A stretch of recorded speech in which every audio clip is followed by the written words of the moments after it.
anyways, Jonathan and I came up with a set of questions. I think some of these questions have already been touched upon to some extent within your guys' introductory presentations, but it might be worth examining them again and take the risk of being slightly redundant. But in terms of the kind of the average size of the award, so in general, from your guys' experience, what's the average size of the award? Like, what's a reasonable target for most people? So you're actually talking about the funding goal then? Yeah, No, exactly, a funding goal, yeah. That's kind of a mystery for us too. The average size of the contributions to our crowdfunding campaigns here at UCSF has been about $320. Wow. There are some large, as I mentioned in my introductory talk, there have been some large gifts. There was a $10,000 gift, a couple of $3,000 to $5,000 gifts. But we do see that people are giving a slightly higher average gift than they would otherwise through a simple transactional platform. Okay. Do you want to address that? So in terms of scale, I think that reliably on a weekly basis we fund 1 to 3 between $0 and $6,000 projects per week.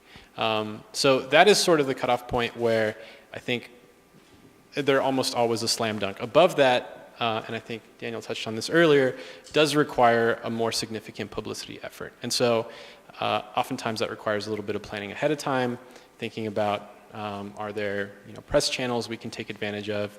Is there sort of a built-in audience already for this topic? Is there support group for this kind of research? And so yeah, I guess to reliably do it, I think you can pretty much almost guarantee success under $5,000.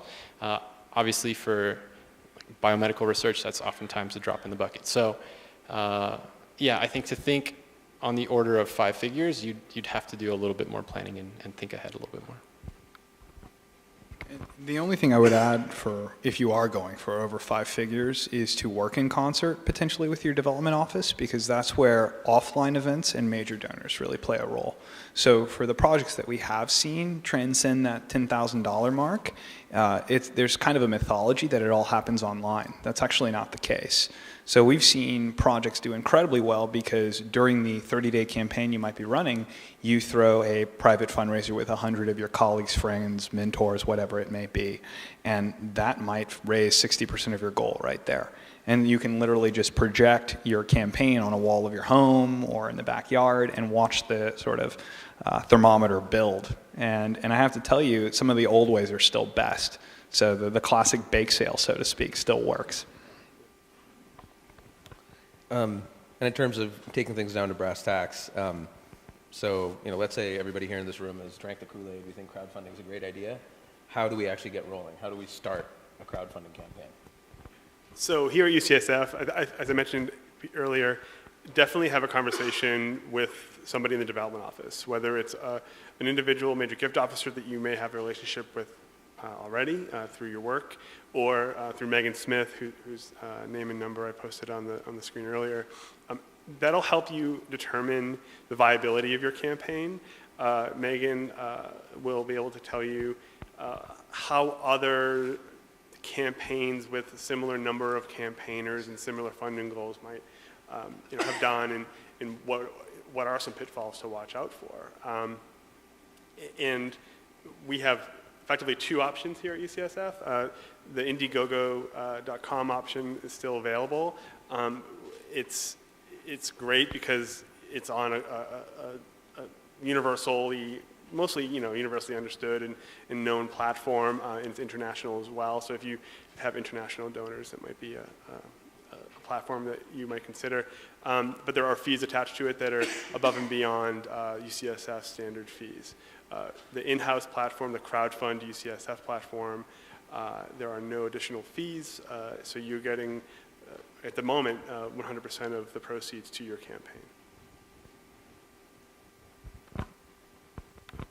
So I guess at UCSF, you have the development office as a pretty awesome resource. And I guess my perspective is a little different because we've worked with researchers at universities where crowdfunding is either something they've just chosen to completely ignore or they don't want to support with their own development efforts. And so I guess that's a little bit of a luxury, but that we've found that, you can work around that. And so I guess the biggest piece of advice I would have is to really think about, like, at least for the first time, a small, discrete research project that with a few $1,000s could at least get you to the next step, could be useful in some way.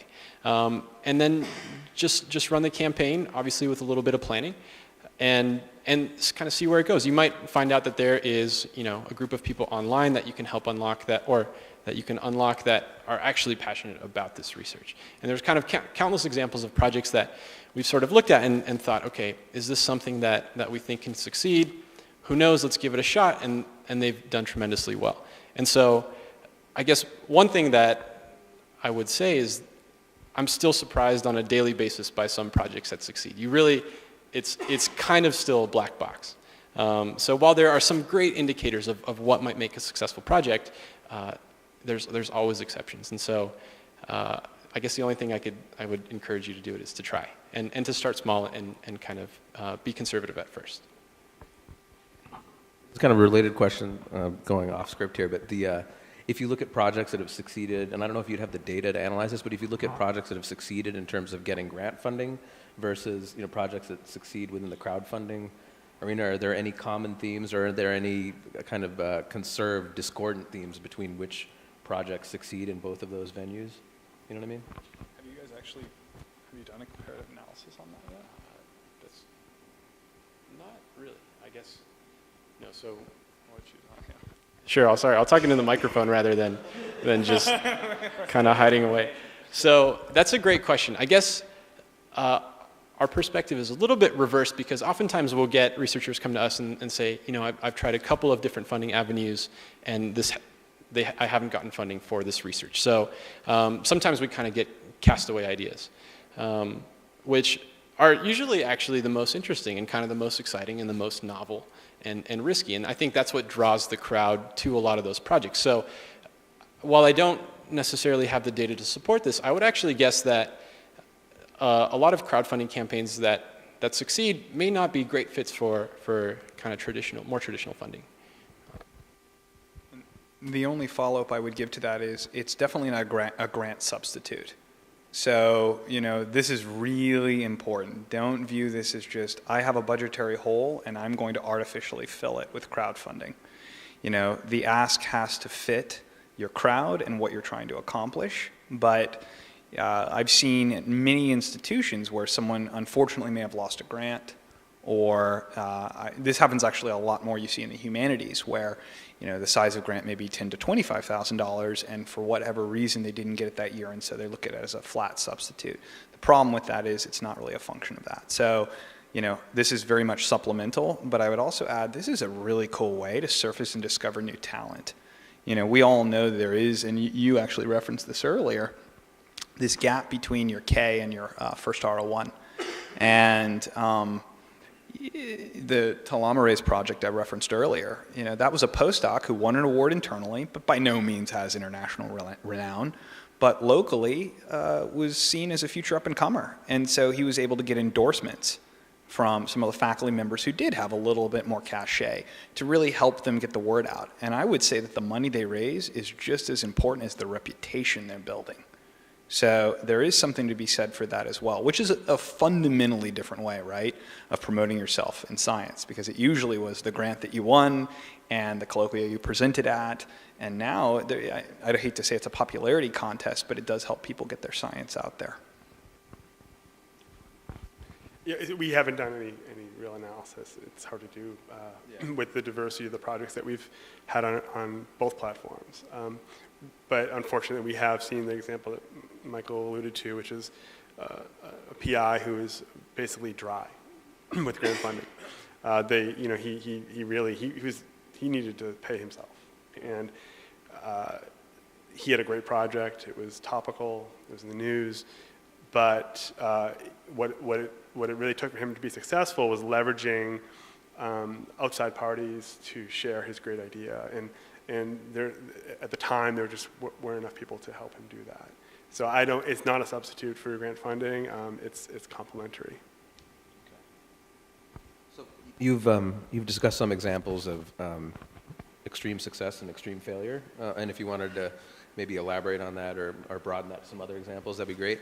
And also, in terms of kind of what the profile is for the average person that contributes to to campaigns like this, I'm guessing it's not a kind of an unbiased slice of humanity, right? So I was wondering if we consider these cases of success and failure, and also who the target audience is, if we could come up with kind of a more educated way of targeting these. So far, I mean, our most successful campaigns have been successful because they've done a ton of work on the ground, getting their friends and their family excited about their work. So the first line of the first audience you should have are your friends and your family. Not everyone has a rich uncle, but some people do. And if you're digging deep into your into your lab mates, who they might say, hey, even if it's just letting them know that it's happening. But really, it's in friends could be a LinkedIn cohort or a group. Somebody in your inner social circle or professional circle who you suspect would have an interest. I mean, that's your first line. But we do. Getting back to our comments earlier, we don't really have enough data and a control to study that. But I will say that it's imperative that campaigners reach out to their first and second degree of networks and hope that they can get to the third and the fourth and further out. And as a follow-up, while there are those projects that achieve sort of virality, the ones that go into that third or fourth degree of separation, for the most part, what we really see is not only first and second degree, but when the institutions have a platform, oftentimes there's a secondary promotional effort. So you might have, for instance, the alumni being touched through alumni newsletters, through promotion to the platform itself, and we see that actually come into play quite a bit. So I'll give you an example. When UCLA launched their initial platform, they had 3 projects running simultaneously. One was a concussion baseline test study that was being done out of the neurosurgery unit. They also had a project for entrepreneurship, surprisingly enough, and then they had the telomerase project. There was an email blast that went out on behalf of the project in the Department of Neurosurgery, but this is sort of your Daddy Warbucks analogy, one of the patients from that department shared it with her father, who happened to be a billionaire, who happened to be septuagenarian, and the university had been talking to him through print media for the last 20 years. He logged onto his iPhone, he looked at it, he'd made his billions in entrepreneurship, and actually went and discovered that other project and made a large gift. So you'll find that cross-promotion from the institution itself to the platform can sort of expose other things. And then you have other platforms as well. Reddit was mentioned, so I'm not going to steal your thunder there, but there are other ways that people can come in and discover you. Yeah, so I would actually agree with those things, that to kind of get people who already know about the research and who know you personally on board is incredibly valuable. And I'll say that it's really important because it has a lot to do with donor psychology. And so what we found is that once projects reach a certain threshold, be it 20% funded, 30% funded, 40% funded, you'll notice the conversion rate, so the percent of visitors that actually support that project, increase throughout the campaign. So it's a snowball effect. And so the reason those kind of early contributions are most important is because subsequent visitors are then more likely to contribute. So that's why that cohort, I think, is really important to get on board early. That said, I think there's only so many times you can go to the well and ask people that you know to support your research. And so I think we've kind of recognized that this isn't a scalable process, and we really have to find a way to take that number of people who are complete strangers on a given research campaign and grow that, try to get that above 50%. And so that's the kind of analysis we try to do on every campaign is, okay, we sort of do an exit interview with each researcher and we say, okay, who here did you not know? And then we analyze the traffic sources for that unknown cohort. And so, I mean, this is kind of an ongoing process and we learn more on a daily basis, but those backers come from all kinds of different sources, whether it's a lot of people come from Twitter, so they're just kind of cold tweeted at, and then they come in, and then there's those network effects that Michael mentioned. There's a lot of visitors we get from Reddit that, again, this is a great place that content kind of spreads virally. And yeah, especially, I guess Reddit is great because there are so many subreddits, so many niche Redditors that you can almost pretty much, you're guaranteed to find one that's relevant to your field. So I guess the short answer is that I think in order to really scale and to grow crowdfunding, we kind of have to figure out who those strangers are, who's really passionate about science, and then really cater to them and grow that number too. Is this a scalable process? No, that isn't. So here's a real practical question. So, from seeing successful campaigns, a video that captures your research seems to be a common and compelling element, right? So if you just have like an iPhone and no resources, I think this would be mainly targeted towards Daniel and UCSF. Are there any services available at UCSF and editing support to come up with something professional? So the development office can point folks in the direction of certain videographers, and there's obviously there's a cost to that. The library here has a great technology resource where they'll actually sit down and train you on certain editing software, and says the cameraman is pointing to himself. So so we've gotten some great feedback from our campaigners saying, actually, I just went to the library. I had no idea I could do that.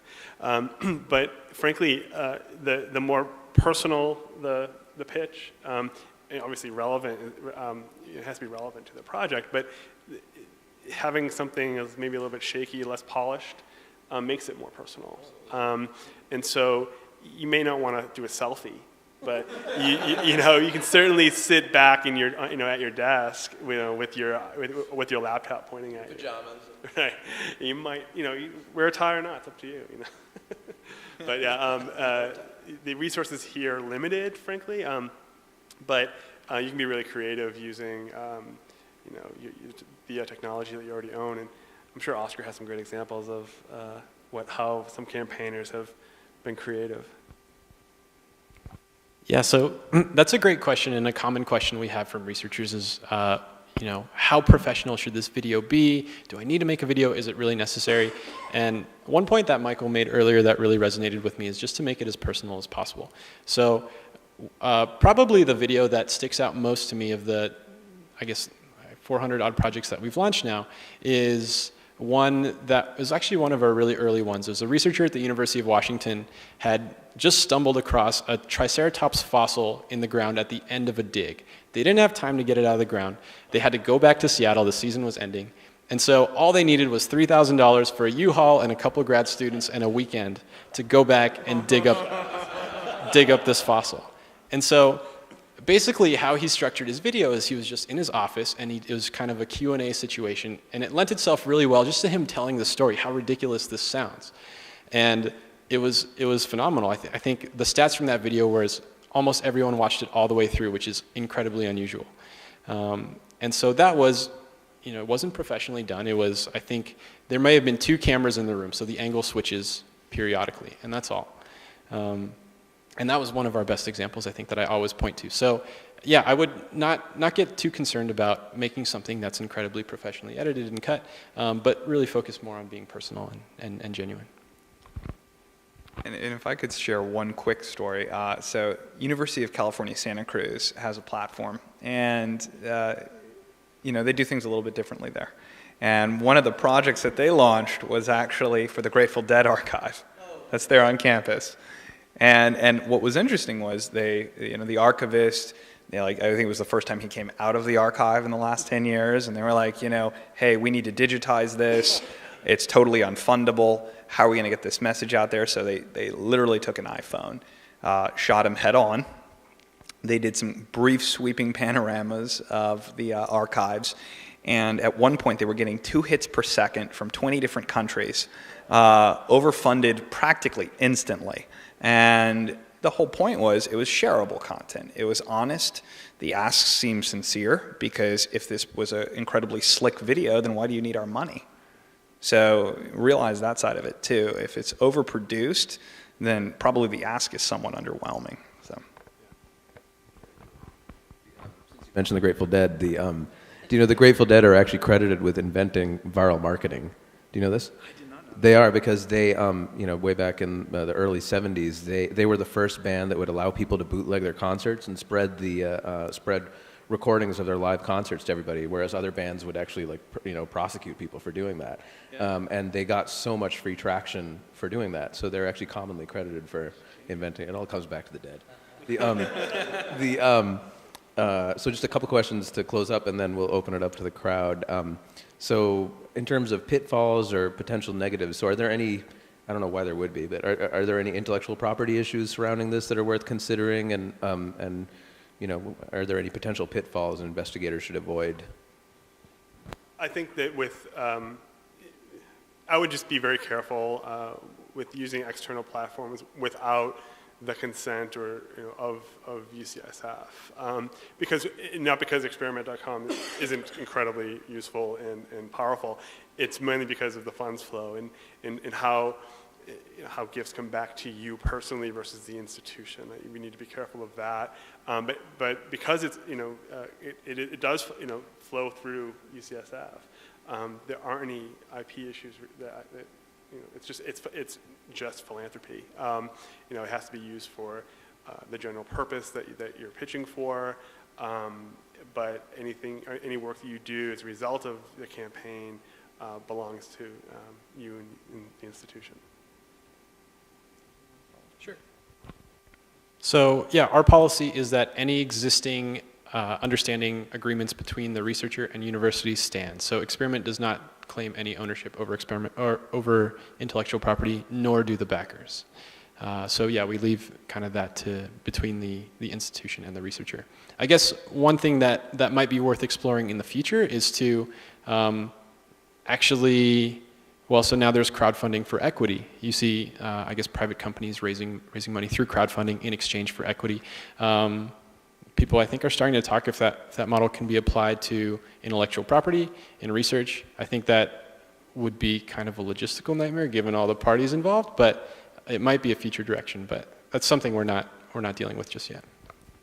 And actually, I didn't think equity was going to raise its head today, but what I will say is, has anyone heard of Oculus Rift here in the room? Yeah, a few? Oculus Rift? So it's a virtual reality company, yeah.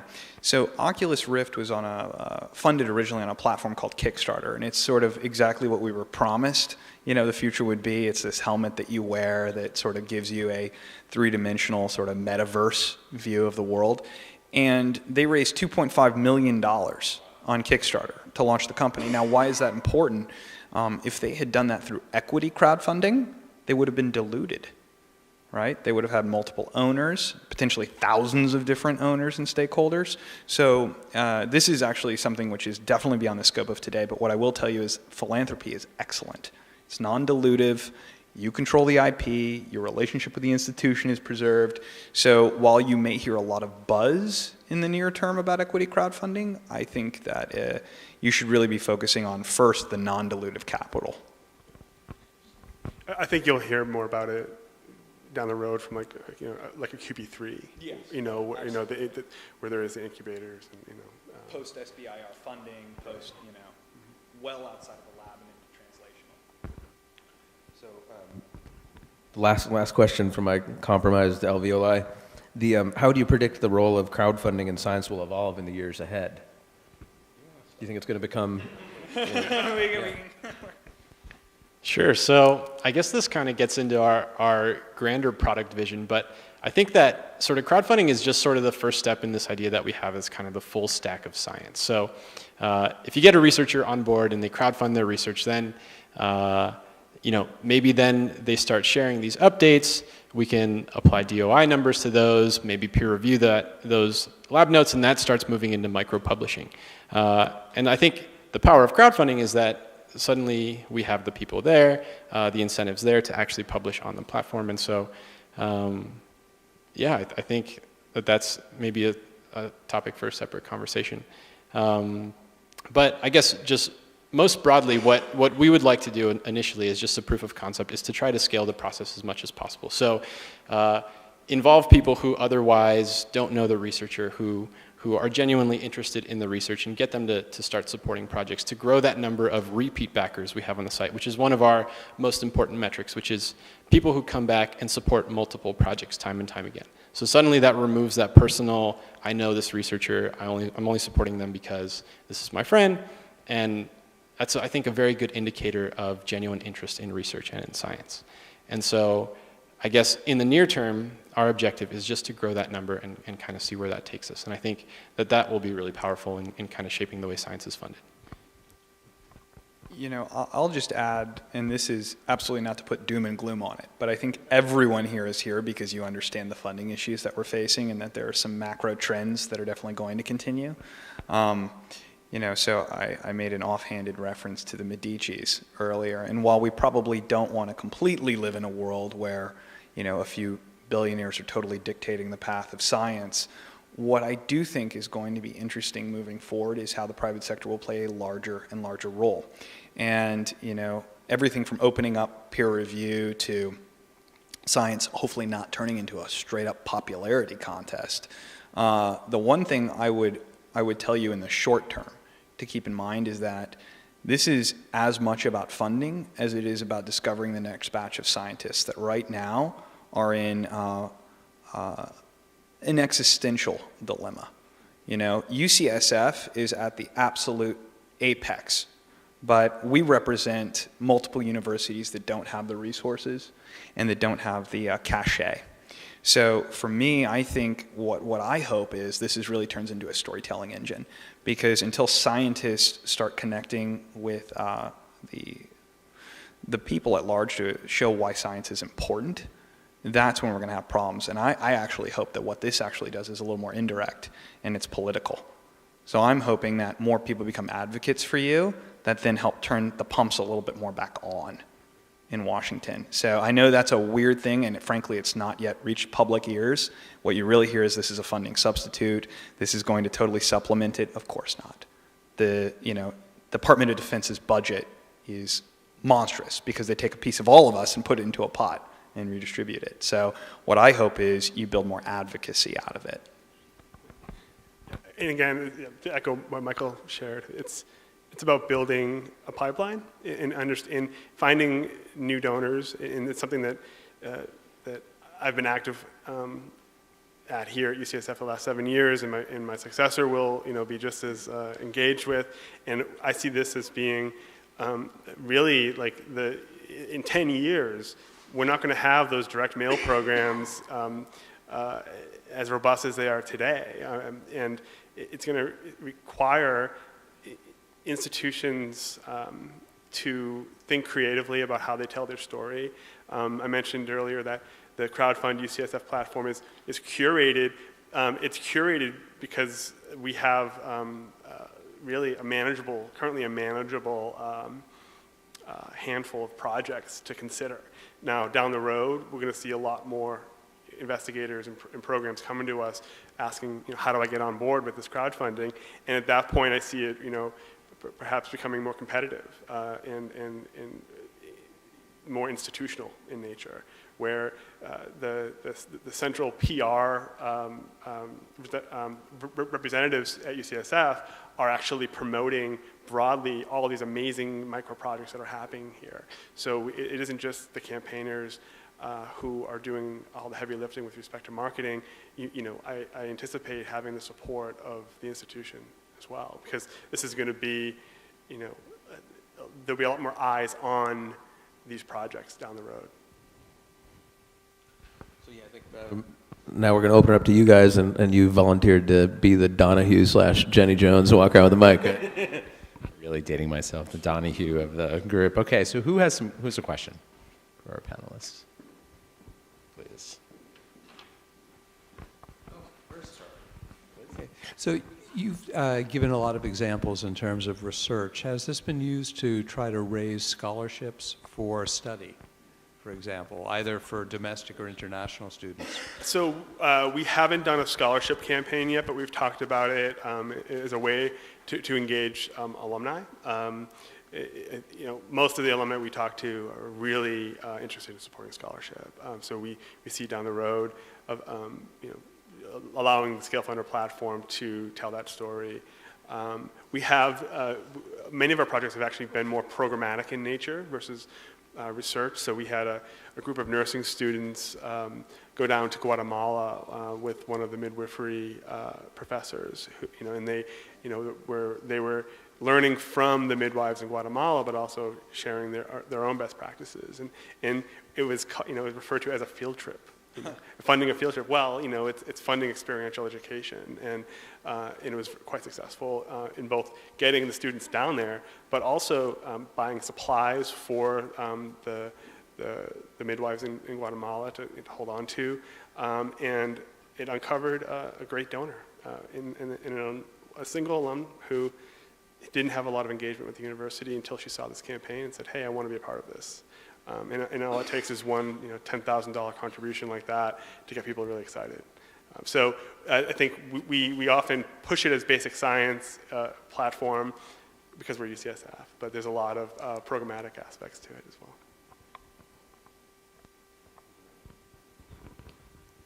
You had talked a lot about the sort of short-term duration in terms of the crowdfunding. What about long-term duration? Did you put any time limits on it? What would you suggest in terms of time limitations as far as setting out these?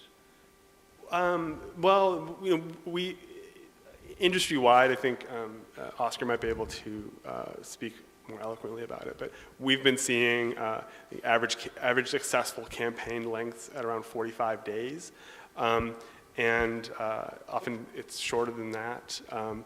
I think a long-term campaign really requires, a long-term meaning like several months, would require a lot of effort by the campaign team, and to come up with new content to share, to find those new audiences, and we kind of see this this mechanism as being more impactful at short-term campaigns, even if you have to start a second campaign 10 months later. So you have the initial 60 days to raise $5,000. You do what you can with that money, and you go back to those backers, in several months to say, okay, now we're in phase 2. So I don't know about long-term because things tend to fizzle out on the web that way. But Oscar or Michael might be able to speak. So, I mean, I'll briefly say that, this idea of stretch goals is an important concept because, you don't want to go for too much. And the UCSF platform is different than Experiment in that Experiment, correct me if I'm wrong, is all or nothing, right? And so, you can also have certain issues there if you go for too large of a number, right? Because then you end up with 0.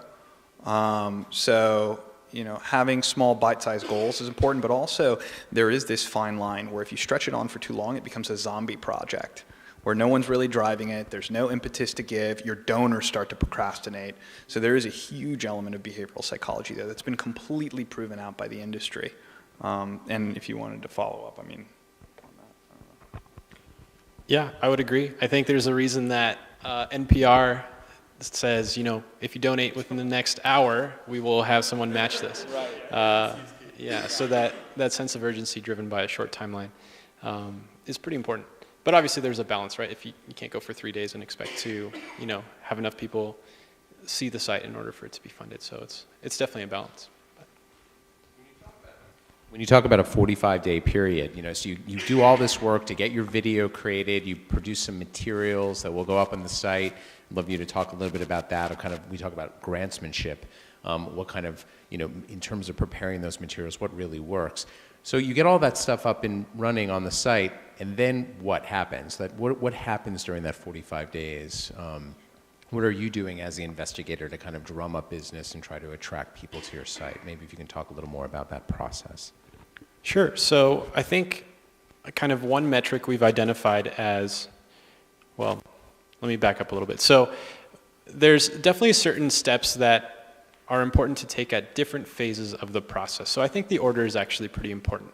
For example, I wouldn't pitch this to the New York Times before you at least have some amount of traction, maybe 50% or 60%. And so I guess, one kind of process that we've zeroed in on is once you've sort of prepared, and Daniel touched on this earlier, is kind of have some content ready in advance that you might want to share. But then think about how you'll actually deploy this information and really be strategic with how you drive traffic to your page. So one thing that we found almost always correlates with the success of a campaign is how much traffic it can generate. So on average, for every 100 visitors, well, this depends on the project, but on average, 2% will actually contribute to the campaign. And then given an average contribution, obviously it's a little larger for you guys, but for us, it's been around $70. So that's around $140 per 100 visits. So you start getting, it's really kind of becomes a statistical process where the more traffic you can drive, the more kind of conversion you can generate. So from that perspective, I think it's really important to sort of think about, okay, how can I drive this traffic? Are there a couple of blogs that frequently cater to an audience that is very similar to mine? And can I try to get in contact with those bloggers and have them help sort of promote this campaign? Same is true for journalists. Can I sort of pitch them on the story and then they'll write about this? And that happens really frequently, especially if it's something kind of unique and interesting. And so, but yeah, again, that's a step for later on in the process. At first, I would sort of focus on, like Daniel said, getting people who already have expressed interest in supporting the campaign, or people who you know would be supportive if you told them about it. Yeah, question. What, in your estimations, are the distinguishing features of unsuccessful campaigns? What sort of pitfalls do scientists need to avoid in framing their research? Do you guys want to jump on this first? Sure. Yeah, no worries. So a couple things. So Daniel alluded to, first of all, the activity and having a core group promoting it. So I'll answer it specifically. Really successful campaigns usually have, and whatever nomenclature you want to use, I'll just call it a project champion, right? And those are the people that are direct beneficiaries of the campaign and the face of it. So those might be the people in the labs, the PIs, or the patients that have benefited from whatever it is you're doing. You want about at least 5 of them. The more the merrier in that, and here's why. We find that we really ask them to get about 100 people now. And this is relatively new information, by the way. So 6 months ago, we weren't advocating this. But during that quiet phase of 4 to 6 weeks before you go live, get about 100 names down with people with the capacity to give. And in this case, that means about $50 or more. So if you're a student, you may only have the $5 to give, and it's more about promoting it to your friends. So I'm talking about those $50 potential gifts. Get about 100 of them during the quiet phase. You also want to raise about 20 to 30% of your goal, if possible, in pre-commitments during that quiet phase. So 5 people. Then you want to have these advocates that they may not be the direct beneficiaries, and they may not be spending an hour a day during that 30 to 45 day process promoting, but they have other assets they can help you with, whether that's access to the blog, or they can help get you promotion, or they know how to work a video camera, and they're willing to donate. So they have to put the money where the mouth is there. That's really important. Even if it's $5, it's symbolic, and you want about 10 of those advocates during the quiet phase. The final thing is all crowdfunding follows this universal sort of inverted Gaussian curve, right? You start off in the first 48 to 72 hours really hot. You think you're going to just close this campaign out, and then boom, you hit this sort of quiet phase. And then at the end, because of procrastination and the other elements we were talking about, you usually have a nice little spike at the end. So what do you do in the middle? And that's where offline events, which you could have planned during the quiet phase, or other types of major donors that you've had waiting in the wings that you've planned during the quiet phase, can come in and stimulate your project. So what we do is we actually work with all of our clients, and in this case it would be the people in the development office and PIs, to bring these best practices forward, and actually we speak specifically on their campaigns. So I just got off the phone, for instance, with MIT, speaking with PIs specifically about how they can build that quiet phase out. One of them had an advocate who happened to be the wife of the president of the university. That's a great advocate. That person's not going to spend an hour a day on your behalf, but they might help you, do a special backyard barbecue at the president's house in the middle of your project. So that's really, really critical. Did I answer that pretty specifically? I mean, was that good? Okay.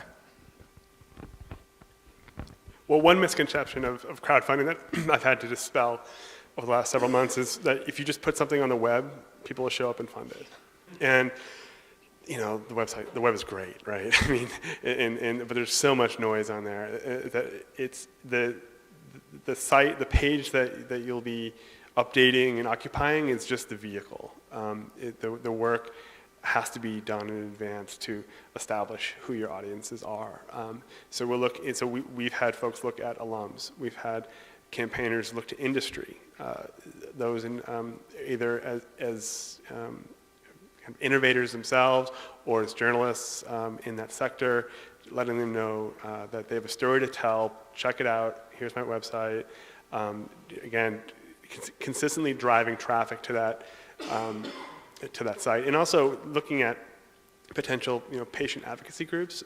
We've started to explore the benefits of those groups as we have connections within them. You don't want to spam a listserv for survivors, for instance, but you would talk to a moderator or, as someone mentioned earlier, the lead blogger to say, hey, can I get some some airtime, so to speak.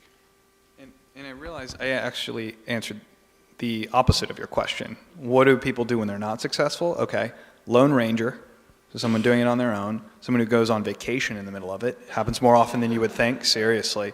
Someone who thinks that it's a passive mechanism that people are going to shop for, like it's Amazon. 90% or more of the traffic will land directly on your page because it's a function of you driving the traffic there, not people passing by. So people who believe in the passerby theory are setting themselves up for failure. And then finally, people who have unrealistic expectations of the work effort involved and don't really harness that team. Actually, I have a couple questions. So in terms of directing traffic to your thing, so with the Google AdWords and that kind of stuff, are people using any, sort of tricks of the trade to steer traffic to their site? Sure, we've actually seen a couple people start doing Facebook ads, which can work. It really depends on the function of your goal, right? So when we were talking about those $10,000 plus campaigns, it might be worth having a pool of investment to start advertising. There's a rule of thumb in development, right, that it takes money to raise money.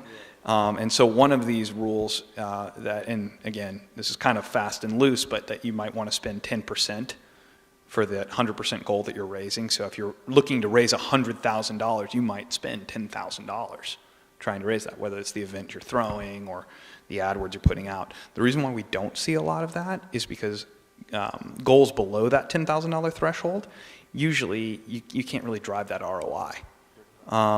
So I would say that the first thing is you are leveraging the platform's promotion or their name recognition, your institution's name recognition, but we don't see as much of that as you would think. And frankly, I think the bigger return would be on getting those 100 names and doing a solid quiet phase and having the backyard barbecue than the Facebook effect, unless you're really going for a big number. But, that remains to be seen. Have you seen any of your platforms? So I guess the question comes to kind of investing money to drive traffic, right? And so I guess we haven't, as a platform, done any specific work for a project to actually invest in Facebook ads or anything like that. And I can think of 3 projects offhand that did utilize them and they did succeed, but I don't know. I don't have the data to support whether that was the determining factor.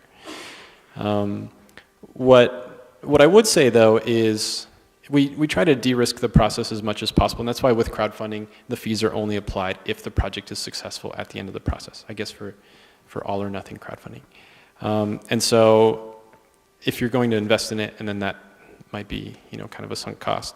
So I guess it's up to your discretion. Because I don't have the data to necessarily support its effectiveness, I wouldn't trumpet it as a solution necessarily. The other thing I was going to ask you, in terms of, I think it's my NyQuil has eroded my brain. Hold on, it was a great question. Give me 1 second. There's one in the back while you talk. What's that?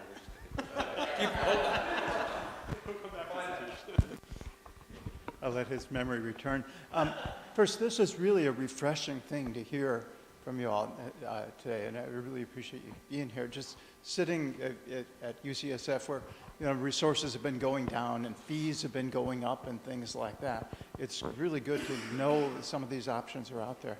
I had a question for you about what the companies like yours typically charge in terms of what the fee structure is like. Like, does it cost 10%, or is there an overhead rate? I realize it'll differ by how much you put into it, but I'm just wondering, what should we expect?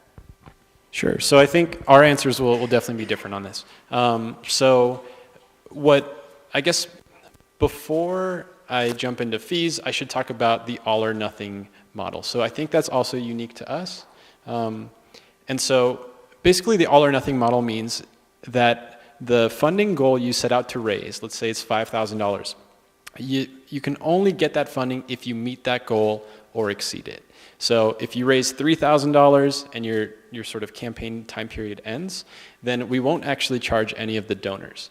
So effectively, those donations are pledges until the project becomes successful, at which point we charge them. And so the rationale there is, let's say, maybe this isn't applicable for medical research, but if a researcher needs to go to the field and they only raise half their funding and they suddenly can't afford to go to the field, then it wouldn't be fair to charge those backers for that project. And so that's why we try to encourage researchers to set the sort of a minimum goal for something that will actually move them forward.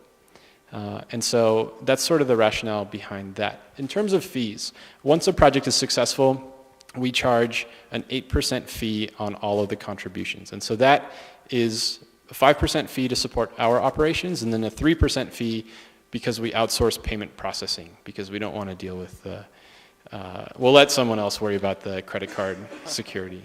So anyway, overall 8% only if a project is funded. So those fee structures are pretty common, I think, whether you're using Indiegogo, Kickstarter, Experiment. The crowdfund UCSF platform currently, there are no additional fees. Some of you who have some experience with development here will know that there is a gift fee structure where currently about 6% or 5% of all gifts are taxed, if you will. I don't like using that word, but it's an infrastructure cost to the institution. It's a heck of a lot less than overhead, in overhead fees for grants and for federal grants. But other than the UCSF gift fee for our internal platform, there's no additional cost to the campaigners at the moment. The development office has a lot of different tools that we use to build our pipeline of donors and maintain that pipeline. So we see the cost, we basically absorb the cost of the Scale Funder license for these efforts. So as I mentioned earlier, we're using Scale Funder for crowdfunding, but also for annual fund programs. For down the road, we'll be doing some peer-to-peer, where we'll have some class officers in the reunion year soliciting their peers for those reunion gifts. So we see the platform as being one of many different tools that we're using in development. But for our Indiegogo partnership, with Indiegogo fees and PayPal fees, which is their preferred payment processor, we're looking at about 9% overall. So I guess the 8% fees that I mentioned are on our end, but then we stipulate that no overhead can be taken from those funds. So I guess minus the 8%, the entirety of the funding must go to the researcher. So how we typically process these funds are as restricted gifts to the university, with the stipulation that no overhead can be taken, so it's entirely restricted to the researcher. And that has worked so far. There hasn't really been any pushback there. We haven't worked specifically with UCSF, so this is kind of an interesting edge case here. But anyway, universities are typically very good at accepting funding if it's there. So that's worked in our favor. And I know I can't speak specifically to that, but I do know that there are grant makers who are basically giving grants as philanthropy, who do stipulate that there can be no overhead charged. But we have a team of professionals who work every day on those types of issues. So. If I remember what it was.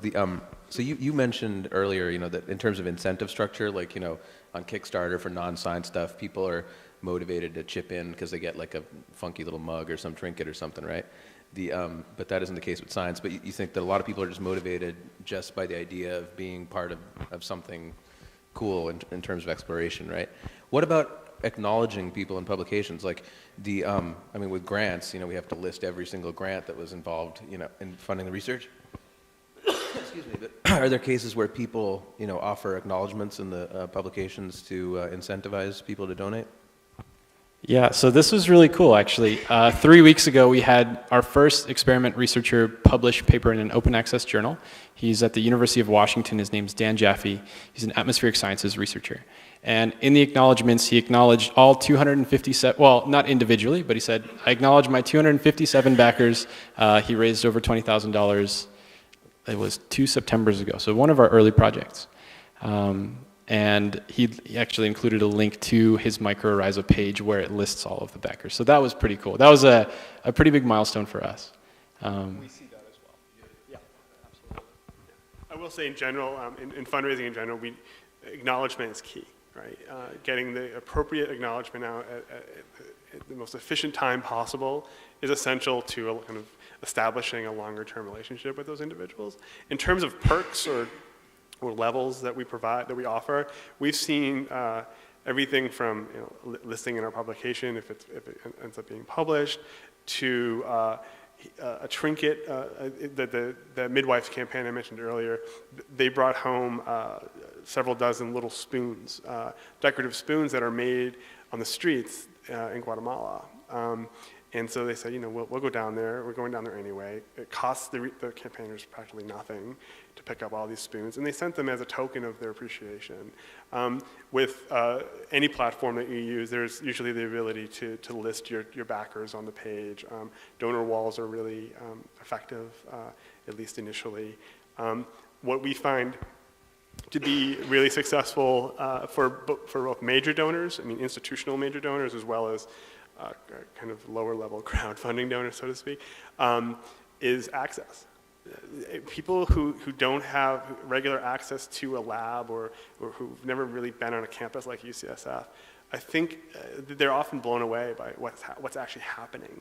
So invitations to tour a lab, you know, you can do that with 20 people sometimes, you know, it's a relatively modest group, but you know, coming in to see the machines at work, so to speak, can be really exciting. And by offering the perk, I think that's often all you need to do, because you're not going to get all 50 backers at that level to come in for a lab tour.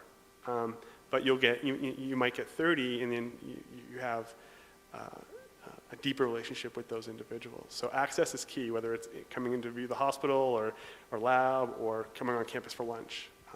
It's really important. One follow-up point, I think perks are really cool, and the only reason we don't require them, we don't offer them, is because sometimes it just doesn't make sense. And so we don't want researchers to have to worry about fulfilling something that is completely tangential to their research. But one example that Michael gave that I really liked was the 3D print, the 3D printout of the molecule, which I'm of the opinion that if it's something related to the research and it's cool and it's a memento, then and it makes sense, then that's really awesome. We had one researcher who was DNA barcoding in Alaska. So she was studying a variety of different plant species, and basically she ended up discovering like over 1,000 new species during that trip the previous year. And so she was expecting something similar the same year. And so she offered to name, at a certain price point, one of those species after a backer. So that was pretty cool, right? So that's one example of it fit and it made sense, so we absolutely encourage that, but not required. Anything virtual is key. So throwing out a Twitter shout out can be important for certain people. The mHealth application that I mentioned, at certain levels they were giving backers the ability to name characters in their application. So this is a virtual application to help patients navigate their doctor's office effectively. So it was a practice module, and if you gave $1,000, you can name the doctor in honor or in memory of someone you love, or in honor of your doc, and say, this is Dr. Scarpelli. Hey, I'm in a video game. It's good fun. The Grateful Dead project, by the way, had some killer perks, like unreleased bootlegs and stuff. People were going nuts. Great, we're at 6:30, so I just want to take a moment and thank all of our speakers. You were phenomenal. And thank the Center for AIDS Research, Brenda Sanchez and Sarah Burke. Thank you. And to the AIDS Research Institute, Dave Robb, for helping us organize this effort. So a round of applause for them. Thank you. Great. And thanks to you all for your attention. Please feel free to enjoy some snacks. And it's great having you here. Thank you. Absolutely. Cool. Also, congrats on the